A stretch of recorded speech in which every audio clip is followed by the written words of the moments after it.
Did anyone actually watch this movie? I don't think so. Then why are you making a video on it? Because it's trash, but at least it's my kind of trash. If you watched my Everything Everything review, you'd know that I'm in a book reading, movie watching phase where I read the book and watch the movie. But for this particular book, I couldn't do it. I just couldn't.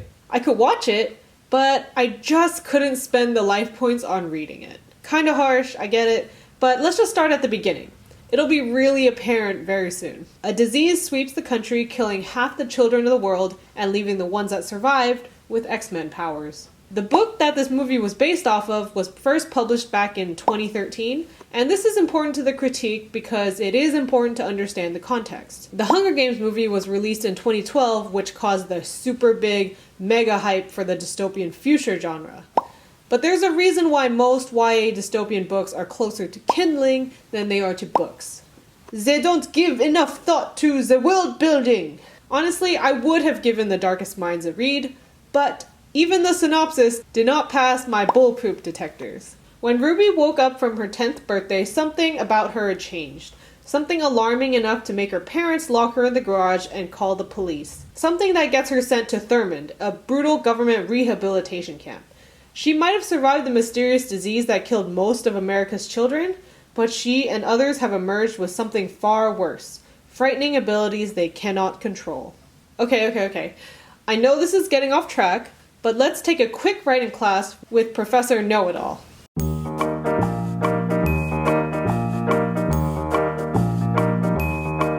If you're writing a dystopia, world building is your bread and butter. If a disease really rips through America and devastates the child population, governments would not be like, oh my god, we need to send the survivors to the work camps. Hurry guys, hurry! If you want to write an oppressive government into a story like this, it should be like forcing women to give birth to a minimum of like 10 kids to revamp the population. If you know anything about history and governments, you would know that governments do not have power without the people. People to oppress maybe, but at least there's people. That's why in Germany, they incentivize marriage and child rearing. In China, they lifted the one-child policy so their workforce wouldn't go into the pooper in 30 years' time. So what logic is there in sending all the children to work camps? Kill them faster and make sure the society you want to oppress will eventually cease to exist? There's a reason why governments have such interest in promoting the next generation. Even if you're an evil tyrant, you would want an heir to carry out your legacy when you're gone. What will throwing these kids in work camps do? If you want to use their powers for your benefit, why not work with them instead of treating them like trash? I'll just say, please read or watch Children of Men, and you'll understand why the premise of this movie makes no gosh darn sense. Okay, that's enough, Professor. We don't want you to explode. That'd be a huge mess for us to clean. Thank you. Anyway, so Ruby is one of these survivors. She Thanos'd herself away from her parents' memories and got taken away to the camp. The government and its camps are run by evil adults, as per usual, for the run-of-the-mill YA movie. They make cliques for all the survivors depending on what colors their eyes glow. If they're green, they're just smart, and at the bottom of the pyramid. This really gives a glimpse into how the author values intelligence. Oh, big yikes. If they glow blue, they have Jean Grey powers in X-Men 1. If they are yellow, they have Pikachu powers. If they're red, they have Charizard powers. And if they're orange, they have Professor X mind control powers. Supposedly, reds are higher up on the danger scale, but I would think that electricity is even more dangerous than fire. I mean, if you look at Avatar and Naruto, they'll probably tell you the same thing. Especially when you have to include the speed of electricity, too. Ruby is an orange, but she uses her mind controlling powers to convince this really stupid doctor that she's green. After 6 years of living in the camp, she nearly gets caught for not being smart. Sorry, another quick note I have to make. Why do you have all the greens who are supposed to be super genius kids making shoes? If the government had an ounce of intelligence, they would be using these kids and their smarts to help them stay in power or screw with other countries. Why do you have them wasting away shining shoes? This is something that machines can do. They use this frequency thing that only kids can hear to one-hit KO them, and Ruby finds herself in the hospital. They find out that she's an orange, so if she doesn't leave now, they're going to kill her. Mandy Moore is a doctor there, and she helps her escape. Lol, by the way, very dumb to leave her unattended like that. What kind of incompetent work camp would not call for a DEFCON 4 when they know they have a mind-controlling orange around? Oh, right. the kind that makes the smart kids shine shoes. Wait, now that I think about it, she had 6 years with mind control powers and she didn't even find one opening to get out of there?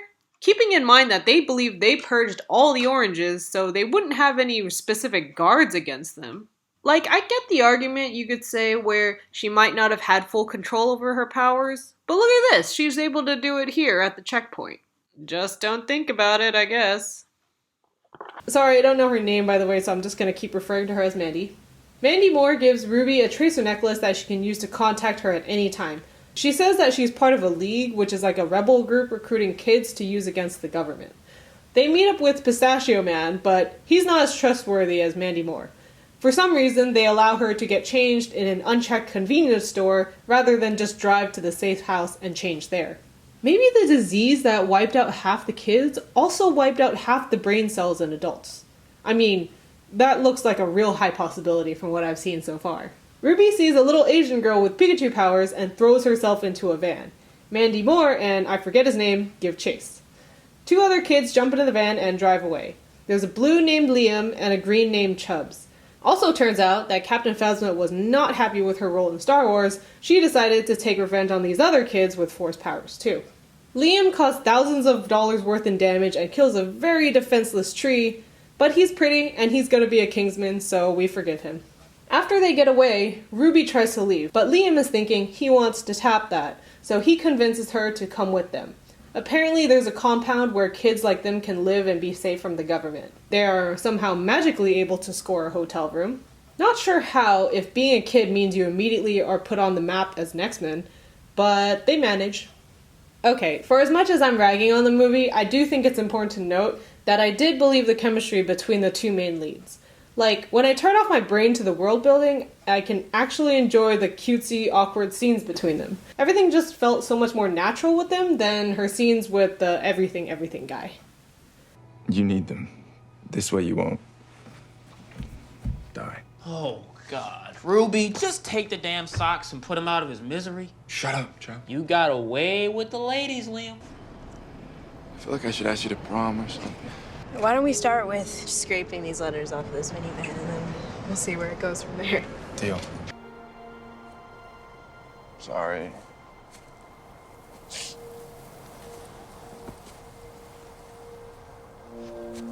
It's okay. One of these days, you're gonna tell me all about your Ruby Daly. And I can't wait to hear that story. Till then, Zeus saved some Twinkies for you. Aww. They go into an abandoned mall and have a huge shopping montage before running into another ragtag group of fucking ninjas! Sorry. One of them even ends up being Ron Weasley. They give him a clue to get to the compound, but instead of directly going there, they decide to help Ruby get back to her home first, since she's been wanting to go home for 6 years. She finds the house, but knows that her parents wouldn't remember her, so she decides not to go in. Liam comforts her and convinces her to come back with them. They're attacked by Brienne again, which forces Ruby to reveal that she's not actually a green, but a mind-controlling orange. Then they try their absolute best to try to differentiate themselves from X-Men even more. Walk until your feet bleed. And then keep walking. You're gonna keep walking. No matter how tired or how hungry you get, keep walking. They have a travel montage to get to the compound, and yay! They're finally able to make it. It's a wonderful camp. Everyone's happy, no one's segregated. Look at all this happiness without all the adults in their lives. Hippie dances every night and everything. If it sounds like I'm salty, I am. I wish I had hippie dances to ridicule every night. Ruby has private lessons with the leader of the camp, who turns out to be the president's son and the only other orange. He teaches her how to control her powers and, weirdly enough, gives Liam a run for his money. We'll figure it out. Together. I've just never met someone like you. Someone like me. Ooh, shit. But that's short-lived. Clancy is clearly giving off some squicky vibes. He me-toos Ruby after she teaches him how to Thanos snap some memories away, and even says this when he's found out. Don't worry. Now that I know how, I'll just erase this part and we can start over. Well, then why don't you? You just let her leave. Right there. Like right there.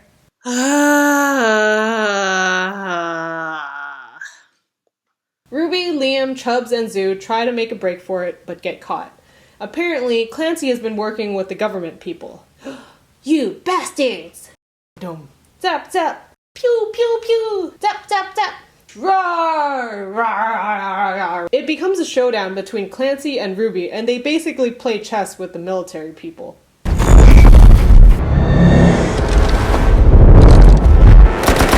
No, they didn't have wives or families or anything. Ruby gets the upper hand when she causes a plane to crash near Clancy, but Chubbs gets badly hurt in the process. They're forced to call the League for help, but this means that the people Liam hates so much are gonna hold them. I don't know what Liam told you about the League, but that is not what we're about. Then what is the League about?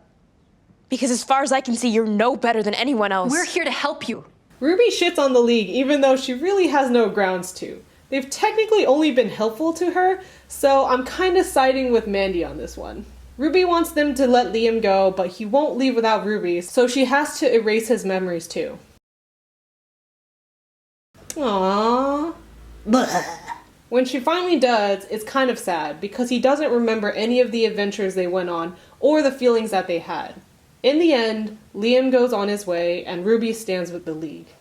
You see, there's a part of me that could have definitely enjoyed this movie as a 2-hour YA adventure, because at least it wasn't a slog to get through like some other YA movies I know.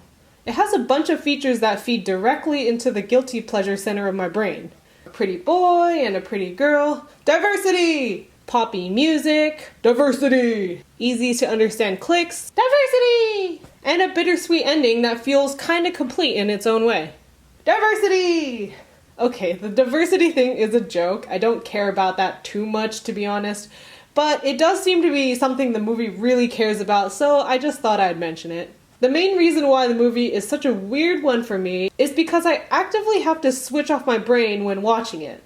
Like, the world makes absolutely no sense, so even if I try to think about it, I'm gonna get a headache. To me, it seems like the story was written more in mind for the characters, but couldn't strike a balance with the plot and setting. Like, my theory is that the author had a clear vision for Ruby, and the romance between her and Liam, very solid. But of course, you gotta make the stakes high, so what can we throw at them?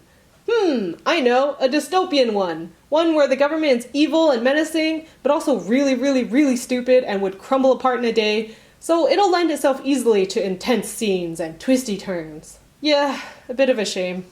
And by 2018, this definitely came out way too late for the YA dystopian craze. And people are probably gonna yell at me for this, but I enjoyed this way more than I did Divergent. In both cases, the worlds were flimsy as a napkin, but at least here, I got to see some fun moments, some banter, some X-Men powers. I mean, it's too bad this didn't come out in 2014, 2015 instead. Anyway, thanks for watching. Remember to hit that like button, smash subscribe, and write a comment about what you would do with your glowy powers if you had some. Or, I'll be sure to reverse Thanos snap your memory of this so it plays in your head for all of eternity. Look at me! Your choice.